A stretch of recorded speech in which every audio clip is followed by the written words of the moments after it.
So, welcome to the podcast, Natalie. Thank you. I'm so honored to be here, Michelle. Thank you so much.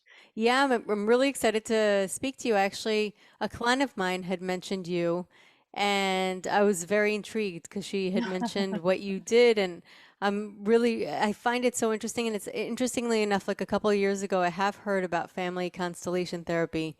So, I'm still very intrigued. I don't know 100% about it. And I'd love for you to share your story and how you got into doing it.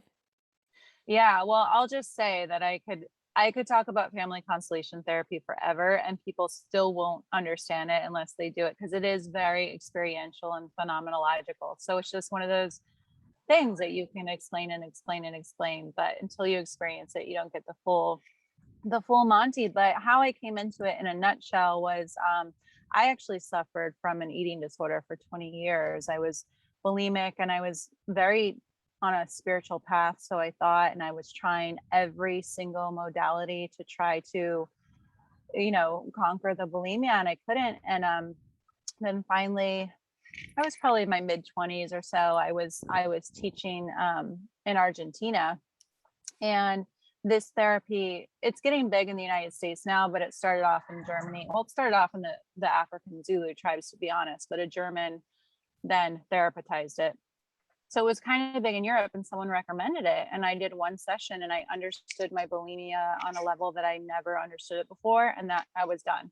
And that was, Wow. I was binging and purging a dozen times a day. And I was like, oh, I don't need this anymore. And then I felt so indebted to the therapy because the bulimia was so commingled with, not wanting to be here anymore, like thinking about suicide, things like that, that I felt it saved my life and I wanted to help other people. So that's kind of in a nutshell how I came into it. Yeah. Wow, that's so interesting. So I do know that you can't explain it, but I would like to at least explain as much as possible what it really is. Yeah. Well, in a nutshell, I mean, now this term, I started doing this therapy maybe 15 years ago. So when I started doing this therapy, epigenetics and terms like that were more new, but now you hear the term epigenetics all the time. And it's basically just this gene and DNA expression that gets turned on through stress or whatever. And it's stuff that ancestors pass down, right? Like we get passed down their traumas, their good stuff. I don't want to say it's all bad, but usually people learn in therapy for the good stuff, right? It's for the traumatic stuff. And these patterns and gene expressions get turned on in us, and they might not, participate in us the same way. Say your dad was an alcoholic and you're a drug addict or something like that, right? Um, but these gene expressions do get turned on throughout the years, and I believe it's for protection to try to help us, but it's Mm. all really from the ego space of just like the animal magnetism, just like living through the first, second, and third chakras, just survival, survival, survival. And so something might get turned on in you that's like, eek, don't do that, right? For me, for example, I always had a fear of men, like a terrible fear of men. And I had a lot of incidences with men that weren't safe, but it was disproportionate. So when you're dealing with something that's just really disproportionate, it's probably passed on from ancestors. And I did a constellation, and I'll go more into that, but just sort of disentangling myself from my aunt's fate, which was to be raped and murdered by a man, right? And then I had way less fear of men. So it's just in me to just Mm. be very tense around men and not trusting. And then I would actually attract situations like that too. So the constellation, which is what we call when I work in the energetic field, it's not related to stars or anything. I don't, constellation is kind of a word for an organization of stuff. Things get disorganized or out of order in our family system, right? Because traumas get passed down, or we exercise parentification, which is like parenting our parents, or all sorts of stuff gets out of order. Hmm. um, and then so the constellation, which is just like when I work in your energetic field, is really putting things back in order. And that might mean, making you the little one instead of the big one, extraditing yourself from your aunt's fate or your grandmother's fate, or, whatever entanglements we form them all over. And some of it's out of the savior. I can save everyone. Some of it's out of bonding, like, oh, everyone in my family was broke, like who am I to make more money. Right. There's all sorts of reasons why we do it. Belonging, really, because this work is tribal. It comes from the Zulu tribes. And the felt sense is that if we don't connect our ancestors, we're dead. So we'd rather be alive and broke or single or in bad health than the other way around, right? Than to have it all but be ostracized from our family of origin or from our tribe and then ultimately be alone and dead, right? So Hmm. I sort of rearranged again. I'm explaining it, and you're probably still like, okay, what do you do? I rearranged the field, the energetic field, the participants in your family in a way that is the divine order, the right order, so Hmm. that energy can flow, so you're free to like enjoy whatever it is you want to enjoy without the fear coming through the family system. Yeah. I mean, I do Kind of makes on sense, a right? certain level. Yeah, no, I do on a Okay. certain level understand it just because working with people, I think you start to subconsciously or intuitively feel that disorder because you really, I think a lot of disease or any kind of issues that we deal with or blocks, they come from an unorganized, uncohesive pattern most of the time. And when Yeah. I work with people energetically, and it's not just with Oh, acupuncture. I cool. mean, you do feel it energetically, I think, over time. If you are Right. intuitive, if you're in tune with that subtlety, then you do kind of start to pick up on that over time. And it really comes down to organizing a person's energy. I mean, or helping their bodies themselves really organize it. It's not like me organizing them, but it really creating an environment where they're able to kind of everything can fall back into place. And then Yeah. true health can come about. The body starts to regulate itself a little bit better. So I work more on that system. And also it works on emotional because it's all part of a whole. So Yeah. I do get what you're saying. I don't know exactly how that is done, but I do get the ultimate almost freedom. You're basically it sounds like you're untangling people. Yeah, I mean, it literally, if you can see energy, it looks like a snarl or a knot, when your hair gets a knot or gets entangled. I mean, Hmm. we get entangled with other people's fate. And so you can imagine, I mean, how hard it is to untangle a necklace or a huge Yeah. knot in your hair. It gets so dense and so woven and just so intensely woven together that you kind of sometimes need an outside party to see it and sort of, okay, let's disentangle you from everything that happened back there. Yeah. You're holding on to it for so tight, and these patterns, they start pre-conception even, Yep. so it's just so ingrained. Yeah.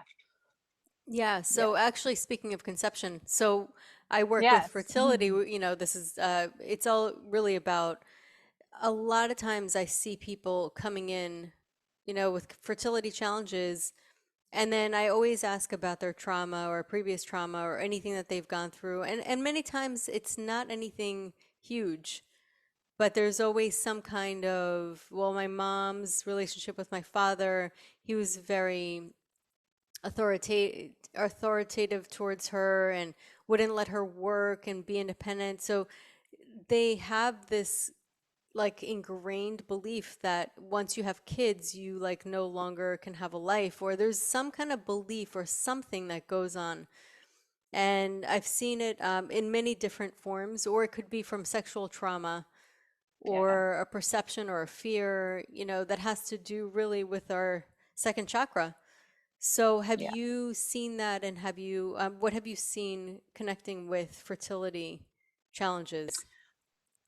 Well, fertility is also one of my favorite things to work with because I just don't see limitations ever, and it's just an area where doctors are scaring women left and right, and God bless Yeah, doctors, but I hear it all the time, and I'm sure you do too. I do. And women even tell me as soon as they're, I don't know, in their late 20s and going to the gyno, they're like, have their legs are spread, they're very vulnerable on the table, and then they emotionally go there vulnerable. So what's your plan for kids?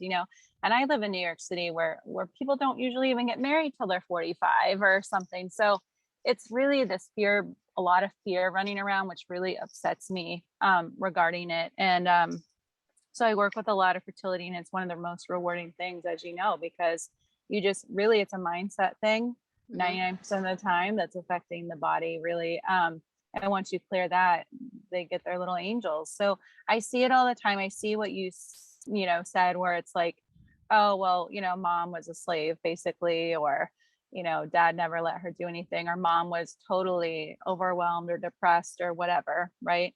I see a lot of times people with really messed up families. You know, when you talk to them deeper down, it's like they don't consciously want to, or unconsciously want to spread the lineage of, say, depression or suicide, or Hmm. some of these really tough patterns that exist in families. So they might block subconsciously themselves from having kids, right? Or, you know, great grandmother died in childbirth, or all these like traumatic things, or the baby died in childbirth, or, um, uh, there was a lot of crime or murder in my family system, and it doesn't really feel safe to like bring this on, or there was a lot of sexual abuse, and so like doing that doesn't feel safe, or co-creating with a man doesn't feel safe, or whatever the case. Fear, safety is always, it's a very, very, very primal emotion that will stop the hallmark idea of like having a kid. And so consciously they're thinking, I want this family, but subconsciously there's so many horrific dynamics that are holding them back Right. and causing fear. And so yeah, I see it all the time. And then less nefarious dynamics like, oh, I'm too old, or the doctor said I'm too old. Right. And so that gets in their head, right? Yeah. And I say, listen, I always mess up scriptures and stuff and whatever, but listen, was it Sarah who had the kid at 96? I don't even know. But to me, it's just like it's all a mindset. Hmm. Um, yeah. So I see lots of family and transgenerational dynamics that affect people's thought form, which affects your body, and then they can't get pregnant, and it's a self-fulfilling prophecy, or a way to stay safe or alive, or to keep their lineage from furthering some negative patterns, right? Hmm. Absolutely. I'm very big on beliefs, and it is really interesting how when you go to doctors, I mean, they're really considered like an authority figure in what they're Yeah, doing. And they're just like anybody else. I mean, my husband's a doctor, and he tells me, you'd be surprised at how many people are just incompetent in general. Like, and some people are really great, and some people are not. Some people are really good at like BSing or talking, and yeah, they're very charming. And so he sees it just from his perspective. He said there's all kinds of everything, and it's important to talk to all kinds of people to really get better guidance, because sometimes it's not aligned and it's not really in one's best interest, and sometimes it is. I mean, it depends on it is you're talking to, but ultimately you're taking on somebody's belief yeah. from their perspective, and there's many different trainings and perspectives out there, and I'm very much like you in the sense that I believe anything is possible. I've seen miracles in my life, and I Hmm. just really do believe the sky's the limit. But it's like we're a container, and the Yeah, container is our belief. yeah. So whether we want to believe smaller or larger, I really do believe that the sky's the limit. Yeah, absolutely. I think that's really important to get your own authority back. You know, I'm not bashing on doctors at all. It's just, I just don't believe in giving your authority or power away. And here's the thing with a doctor or a therapist or whatever, and probably for you, because just like me, and I do therapy, I have a very hard time finding a therapist, because I'm not going to work with someone that doesn't believe the sky's the limit. That's sort Yeah, of a downgrade. That's going to contain me more than me. I'm yeah, expansive. So, if you go to a fertility doctor or whatever, that's fine, but make sure that they empower you, and they don't have limiting beliefs that you allow yourself to be contained by, because then you won't get pregnant. yeah, And so I think that's just really important right now. And I hate to say it, it's a lot of male doctors disempowering women, and we can do anything. We can do anything. We can get yeah. pregnant at 45, easy breezy. Like I fully truly believe that. So yeah, a lot of, just like your husband says, he sees everything out there. Same with doctors, right? There's a lot of really empowering doctors, and there's a lot Right. of doctors that will say, well, you're at this age, and so too bad, or you've got to go through all these unnatural routes, or I don't know, So Yeah, yeah. and it's also training because everybody's trained from their lens, and no Yep. training encompasses all of the universe and the universal truths, right? No. And that's why I love family constellation therapy, because I'm a New Yorker and I think I know it all and whatever. And it's like a place where I'm like, okay, this field is bigger than I am. And I like that, right? Like I like Yeah. that there's a power greater than me, that I don't fully understand how the process works. And it's good, because that's when you surrender. And Yeah, and that's it when you do sounds let expansiveness come in. Go ahead.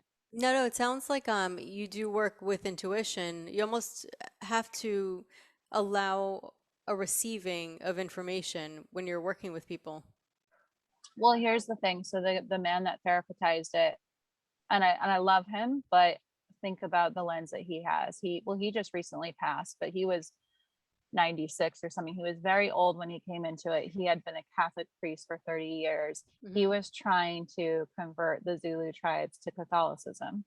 Realized Interesting. they're way happier than we are, or the Catholics. And kind of like found out they live by these orders of love. I mean, they really forgive right away. They get things that are out of order in the family system and immediately put them back in order, right? So that it doesn't follow subsequent generations. Generations, And yeah. so, as much as I studied his work and loved his work, I'm like, okay, this is a German man. His brother was killed in the war, Catholic priest. He's going to have white man, right? He's going to have his own lens. And I've got to expand beyond that as well. So I don't think he so much used intuition or these other ideas. And of course, he had different ideas about God and spirit than I have and stuff. So, but I do bring my own lens, and any facilitator or healer or whatever is going to bring their own lens. But I definitely use, yeah, like tap into intuition as well. Yeah. Um, yeah. And because ultimately, I can't imagine how you wouldn't kind of bring that sense because maybe I'm trying to understand this too much, but when you have somebody's because people don't really see themselves. They Right. have a harder time seeing themselves, and then working with somebody else, you see through a lens and you try to see it almost holistically, and not just by kind of things on paper, I would imagine. So, Yeah. I see everyone as the child of God. And yeah. that means you're limitless and you're perfect and you're already whole and complete. And I'm not going to see you in any other way. Um, and I think that's what moves a lot of things in the energetic field. I just don't look at anyone as limited. I have a daughter who's 2 who was born, she actually died in my uterus and then came back to life. Oh my gosh. Um, but she was born blind and cerebral palsy and all sorts of stuff. But I don't see her that way. And she's Hmm. making miracles every day, even though, we've seen the top 9 neurologists and blah, blah, blah. And they'll say, she's a vegetable. She'll be a vegetable. And I immediately refute it and say, fuck Yeah, that. good for you. Sorry. Don't give her any labels except for child of God. And she Yep, has had love that. miracle after miracle after miracle. And, thank God I had the training. That's what I do with my clients. When they come to me and they start telling me what the doctor says, I just kind of go into like, in my mind. And I mean, I'm not gonna like, totally whatever what they're saying, but in my mind, I'm like, no, no, I feel the same you're a way. child of God. You are whole and complete and perfect. And I'm neutralizing that. I'm Xing it out, in a Yeah. loving way. Yeah. So No, I feel the same um way, and I've seen it. I've seen it. I had somebody on the podcast like about a year ago, and she had gone to a doctor, and after many rounds of IVF, was told that she had 0% chance of getting pregnant on their the own. Yeah, no, no, no. sorry, but Less, the sorry, nerve, less the than nerve, 1% chance of getting the pregnant with her nerve. own eggs. Yeah, I know. Sorry. Those And things then, really upset me. oh no, Yeah. it's Yeah. it's Come on. infuriating. And Yeah. then she went to a different doctor who said, "No, I don't agree with that last doctor, and I do believe that you have a chance." And she ended up getting pregnant with her eggs because the first doctor said, "I'm not going to keep working with you unless you do donor eggs." So she ended up going to the next doctor, and she could have given up. I mean, you never know because you Yeah. don't know. You don't know what you don't know. And so, I mean, she Exactly. ended up getting pregnant with two of her own eggs twice with two kids now. So, And see, that's a transgenerational pattern of just listen, like eager beaver listening to everything the doctor says. mhm, That's been going on for hundreds of years, right? yeah, And so maybe in the last 2000, I don't really know, where it's just starting to hand over our power to the doctors. And so that's a pattern that needs to be broken sometimes. Or we need some worldwide conference where doctors, it's like, hey, don't you realize what you tell these people really affects them? Like, give them yeah, some hope. I just don't understand it. mhm, People are waking up, thank goodness, but the body is miraculous, the it mind is. is miraculous. It is, it absolutely is. So I really do hold that belief very strongly. And it's something that also pisses me off, to be honest with you. I try to be Oh, me positive too. about it, but it really I pisses me know. off. Well, that's Well, the other battle. I mean, it's like, so I'll get so pissy at these neurologists and stuff. And then I have to sit in meditation and send them love and be like, this is yeah, your own lens. This is your own perspective. Forgiveness is really important. But I'm a mama bear and this is my daughter and you're trying to put her in a box. But I do forgive you. And just like, yeah, sending your doctors love if they do try to do that, because they obviously are operating from what they think is the best. They don't realize, but it is yeah. pissy No, making. it definitely was a bit of a challenge for me to. I mean, listen, I don't get into it with anybody, but the reason it upsets me is because I see so many women going through undue grief. Yeah. And I've seen also I've seen it over time and time again in my office, people coming to me with this information and then ended up getting pregnant naturally. So basically Yeah. defying what they were told. But what upsets me is because I know how belief is so important is that, it's almost like using, putting a hex on somebody. This is what Yeah. your fate is going to look like. And many people are very vulnerable to that. Yeah. And it can really impact a life. Now it's done ignorantly. It's not done on purpose. Many times it's really done with a good intention. They really do believe that it's important to tell them the truth, and the truth, what's the truth? It's their perspective. So I don't think it's done maliciously No, at of all, course not. but I Yeah. do see the harm in it, and that is Yeah. what has always challenged me, you know? Yeah, definitely. And then as you were talking, I was just thinking, because I've spent some time in China and Asia, other parts of Asia and stuff. It's like transgenerationally, they say by 27, they've learned that by 27 you're like worthless as a wife or a mom. You can't conceive. Like, these are some patterns that have just been, again, beliefs that have just been embedded over and over and over again in women. Or even people I know in China or India or other places like China, the girl will get killed, or in India the boy is the prize one, same with China.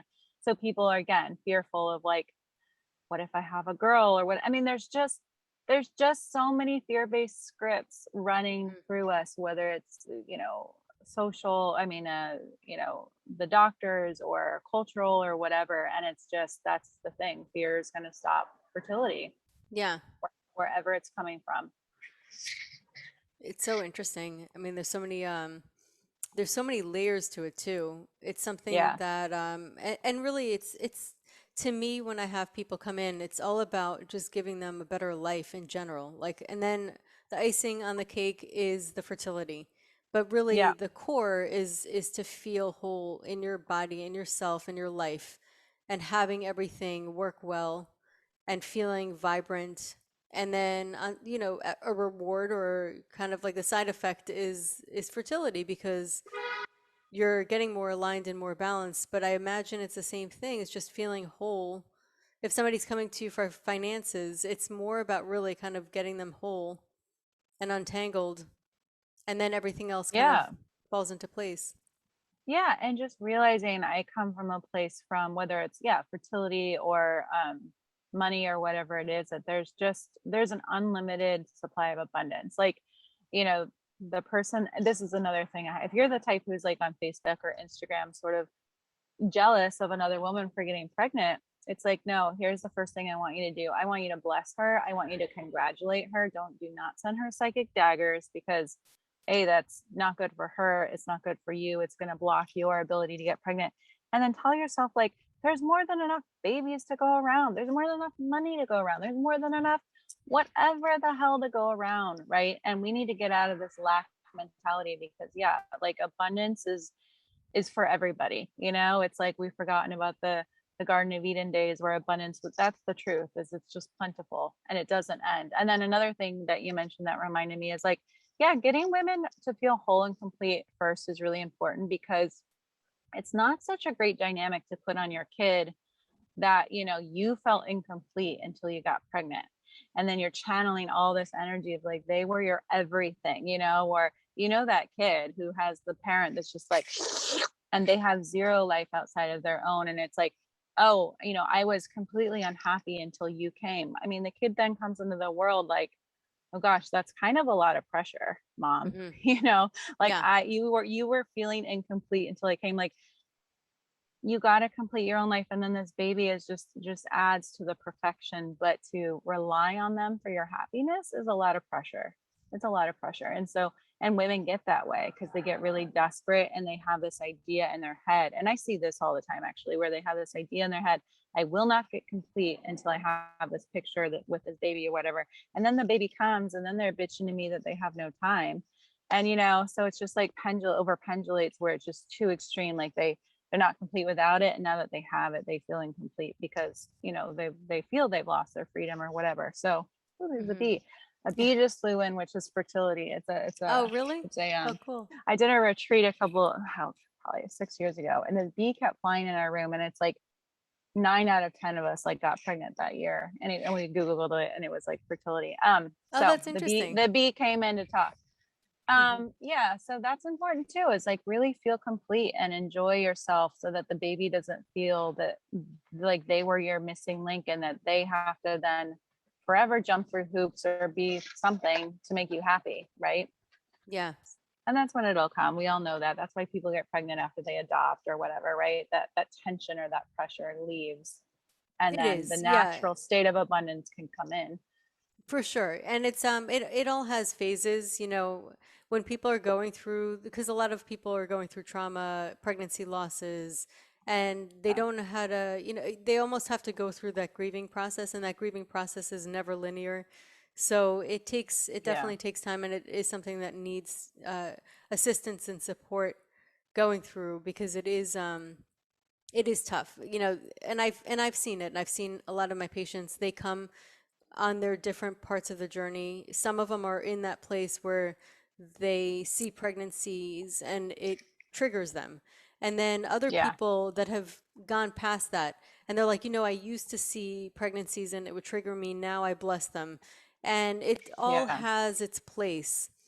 And Yeah. it all has its place, even the times that you're feeling those emotions. And I find that allowing yourself to kind of feel those emotions and let them kind of move through gets you through it faster. Oh yeah, and I don't want to say don't feel your emotions or don't get triggered. Just don't send them psychic daggers Yeah, of no, I'm like with you on that. envy and jealousy and like that Yeah. bitch, she got it all and I don't, that kind of letting it go beyond. Yeah. Yeah, because it hurts and you need to process it. And that's the other thing, speaking of miscarriages, is and I found out I had a baby with trisomy 13, or was it 18, and she passed in like 20 something weeks, and it was very traumatic. But Ooh, what I'm so was sorry to hear really that. hard for me is that, again, and I don't know if it's New York doctors or what, but it's like, I'm on the table getting the ultrasound, cooing at this baby in my belly, and then they just very bluntly be like, sorry, baby's not going to live, baby's, got there's no compassion. Wow. And again, it could be my own experience in New York and just my own field, right? But that's the other thing about doctors sometimes aren't the most compassionate because they see miscarriages every day or they see genetic abnormalities every day and they're Right. desensitized. And then in a way, they have to be desensitized. So sometimes even that process starts at the doctor when you find out you miscarried or something and there's a lack of compassion, or you're just one more person out of thousands and thousands that they see in that Yeah. situation, right? So just really having your own process outside of outside people, Yeah. um, whether it's the morning process or whatever it is. Yeah. Yeah, for sure. For sure. And but yeah, So it's intriguing. It definitely is something that I'd be interested in experiencing. It is very fascinating and it's very eye-opening, and I feel like it's empowering, and I feel like half the battle is shining a flashlight into the darkness or things that you weren't aware of, right? Mhm. Just like, oh, I wasn't aware of that. I don't need to hold on to that or whatever. Yeah, it's like all things, just shining a little flashlight on things that were not in your awareness that would, some things we don't need to know, but some things. And that's one of my prayers when when I set up a client. I always ask only for what's ripe and ready Mhm. to be integrated, to come about, because some family secrets and some things, I don't know.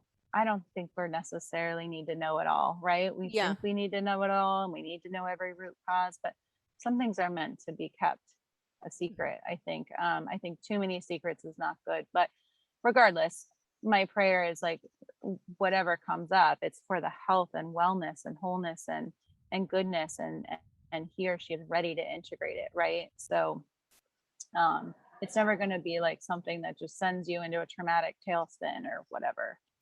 And what um is the process of doing this? What's the process or the steps? I know you said it's a very experiential process, but what is the process and it is, how do and everyone you does it differently too, just so you know. okay, Yeah. yeah. And how are you um able to like really understand the person that you're working with?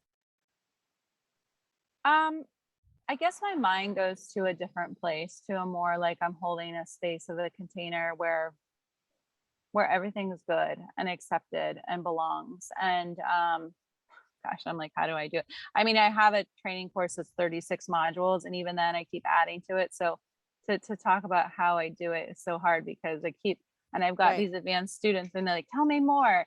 And Yeah. so it's so phenomenological and experiential, and everyone has a different process. And then of course I've got a group process, and then a in-person process, and then a COVID phone process. And like, so it's hard to explain, but I guess if I were to find the common denominator, it's just setting up, you know, a field of energy, like, well, their field of energy is already set up, but tapping in, and then we set up, I sort of listen to what they're telling me. So the first part is intake, and it's like certain things will just sort of ring as like, things that make Mm-hmm. you go, Yeah. and they don't quite sound, not that they don't sound right, but like the punishment doesn't fit the crime, or it's disproportionate, or the words they use, like if like, so the field already the healing already starts when I'm on the call. So it's like even every word that they say. So if it's like someone sitting there going, I'll use fertility for example, um, you know, it just seems like a really,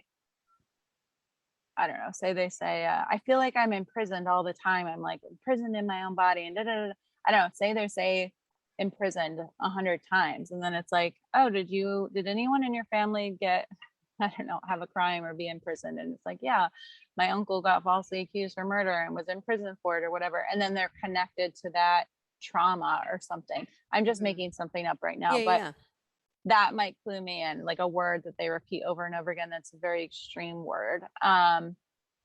It's so hard to explain how I work, because it's just like a knowing, okay, yeah. this Mm-hmm. is something that is not hers. It's not true to her. It's something she's borrowed or taken on, right? And like you, I believe the abundance is already there, and it's just there's some blockages to it. So if we just remove it or reorder it, then their abundant fertility flow or whatever it is can just come in.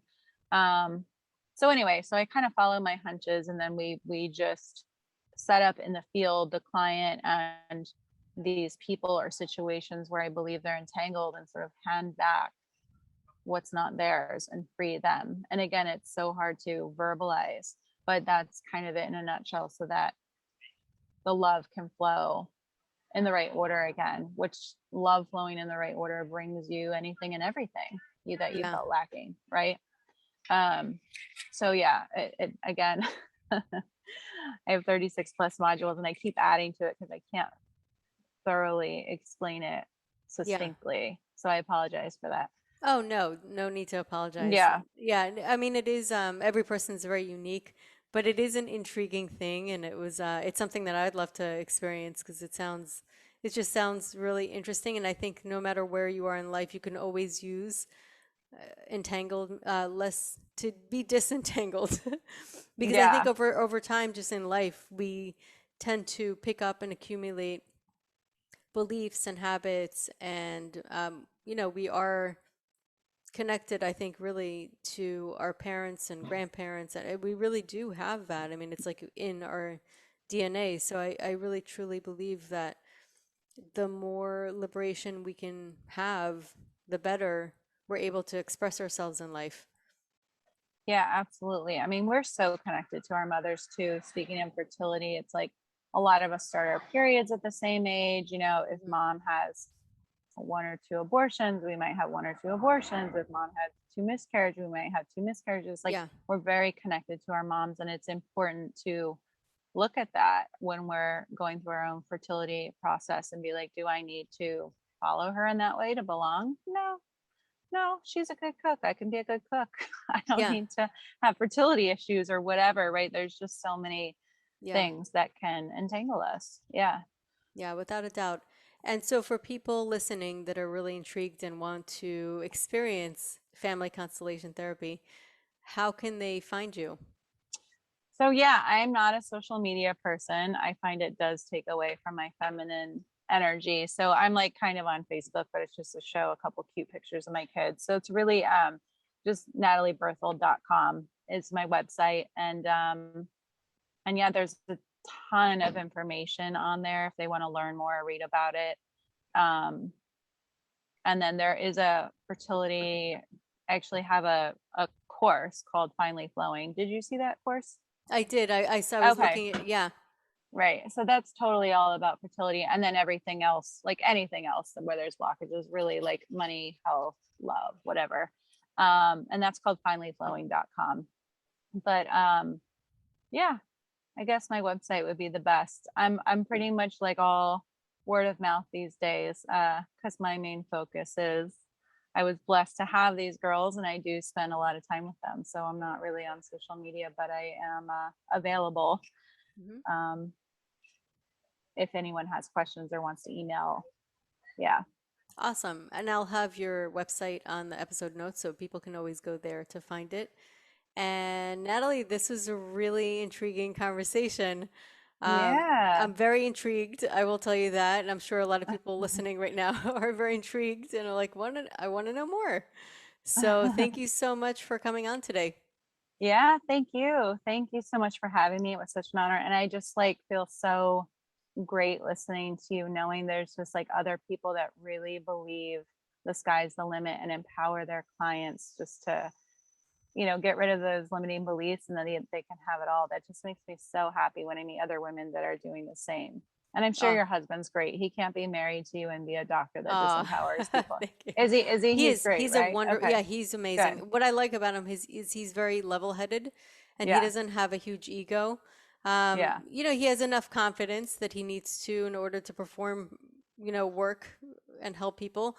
But he always listens to people's intuitions. Like if there are people that come in and there's no specific correlation to anything that they're saying about what they feel about their body, like physically yeah, from what he sees, he'll still run the test if he feels that they're very like intent about it because he really does believe that people have a strong intuition. They can kind of sense something about themselves because he's seen it. yeah. So that in a nutshell is what I love about my husband. Oh, good. Because I didn't want to bash on Doctor Day, but yeah, and we need more doctors I like mean, we him. have some So great it's ones great. and Yeah, some not so great ones, just like anything in life, right? yeah, yeah, yeah. Definitely. You guys make a great team then. Ah, So thank thank you. you so much. I really appreciate it. Awesome.